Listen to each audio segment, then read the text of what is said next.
Assalamualaikum warahmatullahi wabarakatuh. Perkenalkan, nama saya Intan Dewi Astuti, NPM 191202003. Di sini saya akan menyampaikan tentang anatomi panggul.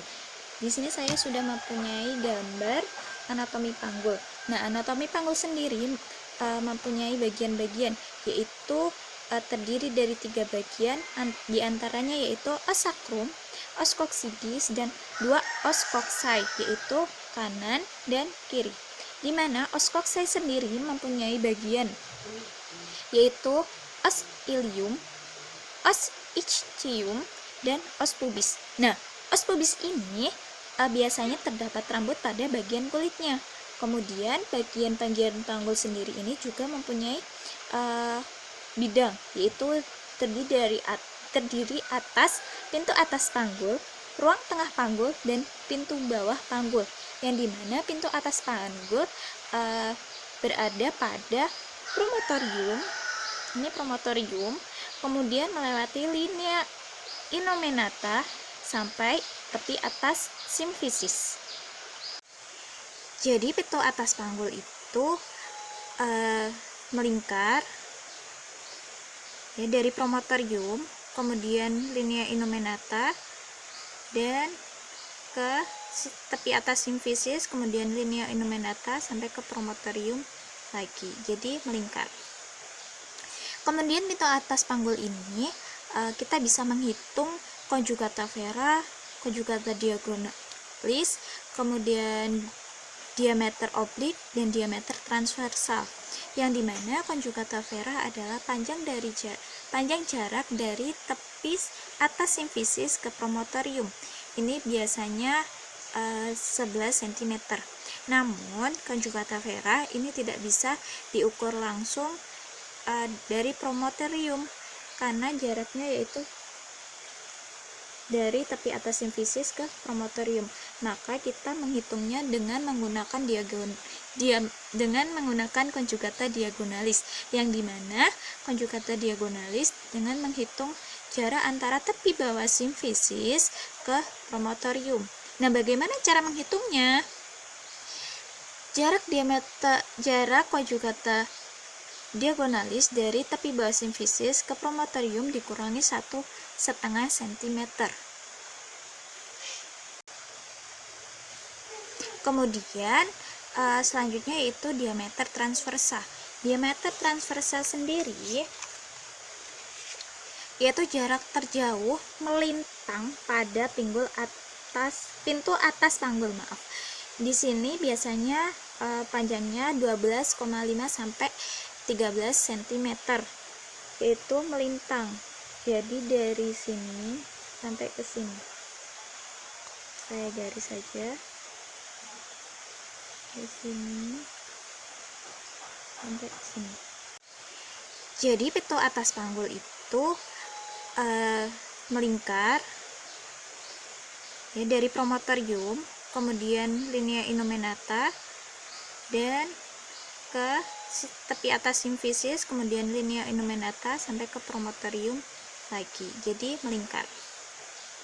Kemudian pintu atas panggul ini kita bisa menghitung conjugata vera, conjugata diagonalis, kemudian diameter oblik, dan diameter transversal, yang dimana conjugata vera adalah panjang jarak dari tepis atas simfisis ke promotorium.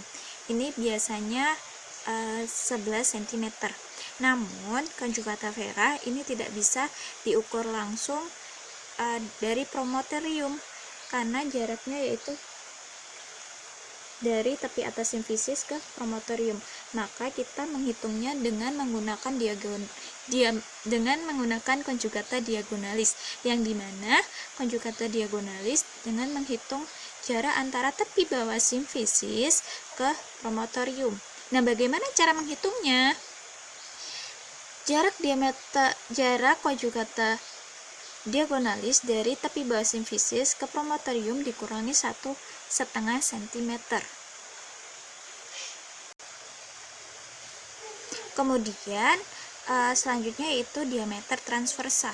Diameter transversal sendiri yaitu jarak terjauh melintang pada pintu atas panggul, maaf. Di sini biasanya panjangnya 12,5 sampai 13 cm, yaitu melintang.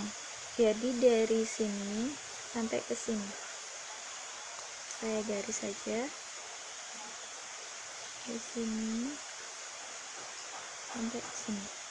Kemudian selanjutnya yaitu diameter oblik, di mana diameter oblik ini adalah garis dari garis pada artikulo sacroiliaca, kemudian ke titik pertemuan conjugata vera, dan diameter transversal, kemudian sampai ke linea innominata. Nah, ini panjangnya yaitu kurang lebih 13 cm. Kemudian yaitu ukuran bidang sempit panggul, yang dimana terbentuk dari bagian bawah simfisis, kemudian spina ischiadica, ini spina ischiadica, dan memotong kurang lebih 1 sampai 2 cm pada ujung sakrum.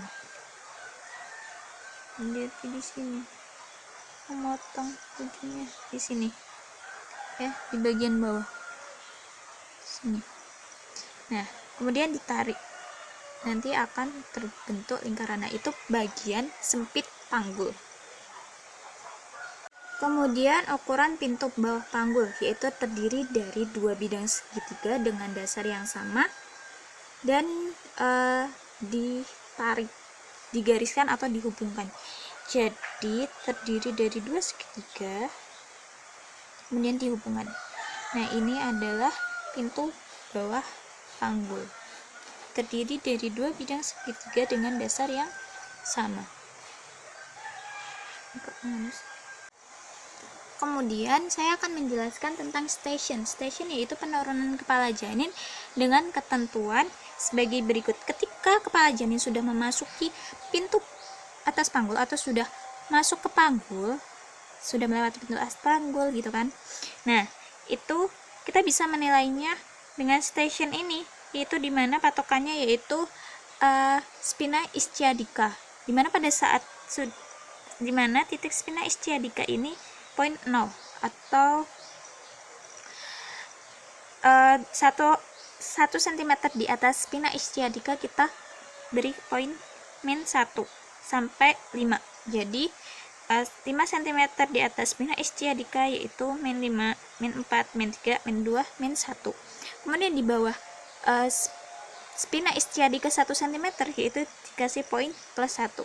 Jadi ketika janin berada 5 cm di atas spina ischiadica, maka itu pada posisi min 5. Begitu selanjutnya sampai di bawah spina ischiadica pada poin 5. Baik, kemudian saya akan menjelaskan tentang bagian kepala janin. Yang pertama, ini saya sudah menyiapkan gambar kepala janin. Di sini di depan, bagian depan, ini adalah tulang frontalis. Ini tulang frontalis. Kemudian ini adalah tulang parietal 2. Kemudian ini adalah tulang oksipital, yang dimana dihubungkan dengan sutura. Ini adalah sutura frontalis, yang dimana menghubungkan tulang frontalis dengan tulang frontalis. Kemudian ini adalah sutura corona, yang dimana menghubungkan tulang frontalis dengan tulang parietal. Kemudian ini adalah sutura sagittalis, yang dimana menghubungkan 2 tulang parietal. Kemudian ini adalah sutura lambdoid, yang dimana menghubungkan tulang oksipital dengan tulang parietal. Nah, sutura sagittalis ini dia yang paling dilihat pertama ketika pada janin sudah pembukaan. Jadi kita meraba pada bagian sutura sagittalis ini. Kemudian terdapat 2 ubun-ubun, yaitu fontanel mayor di sini, dan fontanel minor, di mana fontanel mayor dibentuk dari tulang frontalis dan tulang parietal. Ini adalah ubun-ubun besar atau fontanel mayor. Kemudian di sini yaitu fontanel minor atau ubun-ubun kecil yang dibentuk dari tulang parietal dan occipital dengan dihubungkan oleh sutura lambdoid dan sagittaris. Sedangkan di sini ada sutura sagittaris, sutura coronaris, dan sutura frontalis. Baik, selanjutnya saya akan menjelaskan tentang ukuran diameter kepala janin. Di sini saya sudah menyiapkan gambar. Ini adalah kepala janin. Kemudian di sini terdapat nama, yaitu ukuran diameter suboccipitobregmatica, yaitu dari foramen magnum sampai ke ubun-ubun besar. Ini dengan ukuran 9,5 cm dengan sirkumferensia 32 cm. Kemudian yang kedua yaitu suboccipitofrontalis, yang dimana ini dari foramen magnum sampai ke pangkal hidung. Ini foramen magnum sampai ke pangkal hidung, yang dimana ukurannya itu 11 cm. Yang kedua yaitu fronto-occipitalis, yaitu dari titik terjauh sampai ke pangkal hidung.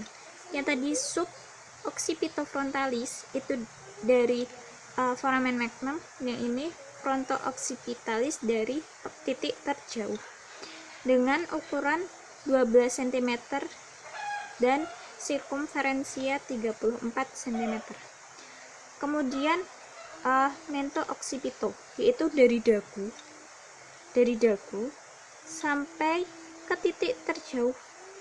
Jadi ini melintang sampai ke titik terjauh belakang kepala.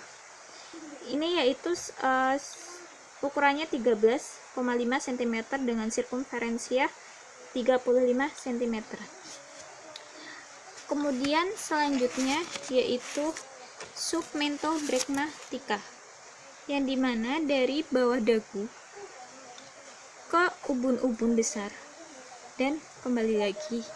Jadi dari dagu ke ubun-ubun, kemudian kembali lagi, yaitu memutar dengan ukuran 9,5 cm. Jadi dari sini ke sini. Kemudian yang selanjutnya yaitu ukuran melintang. Di sini yaitu terdapat ukuran melintang bipariental, yaitu ukuran antara kedua os parientalis dengan ukuran 9 cm. Yang kedua yaitu ada os temporalis, yang dimana ukuran terpanjang sutura koronaria yaitu 8 cm. Baik, demikian penjelasan anatomi panggul dan kepala janin. Kurang lebihnya saya mohon maaf dan mohon koreksinya. Saya akhiri, wassalamualaikum warahmatullahi wabarakatuh.